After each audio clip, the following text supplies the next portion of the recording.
நீங்க விற்கிற மருந்துல தர்மம் இருக்கான்னு கூட தெரியாது. ஆனா என்ன ஆசீர்வாதம் பண்ண சொல்லுங்க. ஆனா நானே ஒரு தர்மத்துக்குரியவன். நான் எல்லா பொருளையும் தர்மத்தோட தான் கொடுத்தாகும்.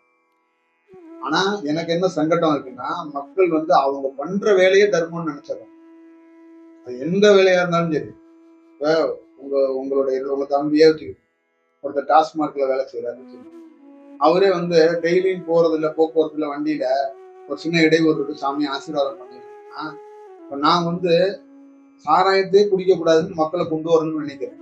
ஆனா சாராயம் விற்க போறவர்கள் நீங்க பாதுகாக்க ஆசீர்வாதம் வந்துட்டா நான் எப்படி இருக்கேன். அதே மாதிரிதான் எல்லா விஷயத்தையும் சொல்றேன். என்ன சொல்றேன், எல்லா விஷயத்தையும் சொல்றேன். ஒரு ஹோட்டல் முதலாளி வந்து என்கிட்ட ஆசீர்வாதம், நான் வந்து உணவு வயிற்று கெட்டு போயிடாம கொடுக்கணும்னு நினைக்கிறேன். அவர் என்கிட்ட ஆசீர்வாதம் வாங்கிட்டு போய் அஜினாம கேட்பார். அப்ப தர்மத்துக்குரிய ஒருத்தர்கிட்ட நம்ம வந்து எப்படி இருந்துக்கணும் அப்படிங்கிறது ஒண்ணு இருக்கு. இப்ப எனக்கு வந்து நீங்களும் வேணும், தர்மமும் வேணும். நான் வந்து உங்களை காப்பாத்துற மாதிரி உங்ககிட்ட பொருள் வாங்குறவங்களையும் காப்பாத்தணும்ல, அது ஒண்ணு இருக்குல்ல. இப்ப நான் வந்து உங்க வீட்டுல இருக்கிற ஒரு செடி, காய்கறி செடியையும் காப்பாற்றுறேன், இந்த காய்கறி திங்கிறவனையும் காப்பாற்றுறேன். இந்த ரெண்டு பொறுப்பும் என்கிட்ட இருக்கு. செடி வச்ச விவசாயி என்ன வேண்டான்னா, எப்படியாவது அந்த செடியில இருந்து காய் வந்து நான் நல்லா பெரிய ஆளாகணும்னு வேண்டாம். அந்த செடி என்னன்னா, எனக்கு நீங்க அவனை நம்பல, எனக்கு நீங்க வாழ்வழிக்கணும் அது சொல்லு.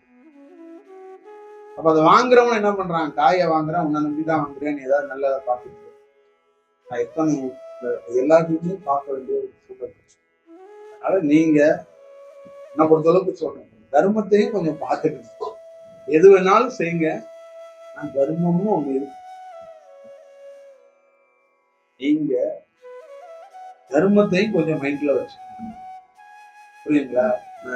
உணவு ஒருத்தர் கொடுக்கறது முக்கியம் இல்ல, அந்த உணவுல கலப்படம் இருக்கக்கூடாது. அன்னதானம் எல்லாம் கொடுக்கலங்க, கலப்படம் இல்லாத உணவை கொடுக்க ட்ரை பண்றேன். நானே ட்ரை தான் பண்றேன். ஏன்னா ஆல்ரெடி இங்க கலப்படமா இருக்கு. அது என்னால முடிஞ்ச அளவுக்கு அந்த கலப்படத்தை எடுக்கிறதுக்கு ட்ரை பண்ணிக்கிட்டே இருக்கேன். எடுத்துட்டானான்னு கேட்டீங்கன்னா எடுக்கல, ட்ரை தான் பண்றேன். நானே ட்ரை தான். அப்ப நான் உணவு கொடுக்கல, கலப்படத்தை எடுத்து அவங்களுக்கு தர்மத்தோட ஒரு விஷயம் விநியோகம் பண்ண ட்ரை பண்ணிக்கிட்டே இருக்கு. அது எப்ப அது வந்து ப்ராசஸ் ஆகி முடியும்னு எனக்கே தெரியல. அதுதான் அதோடைய உண்மை கருத்து. ஆனா நீங்க அதையும் கொஞ்சம் பாருங்க. பணம் வர்றது, பணம் போறது, இதை வந்து ஈஸியா சரி செஞ்சிடலாம். சூழலை சரி செய்யறதுக்கு சரிதானே?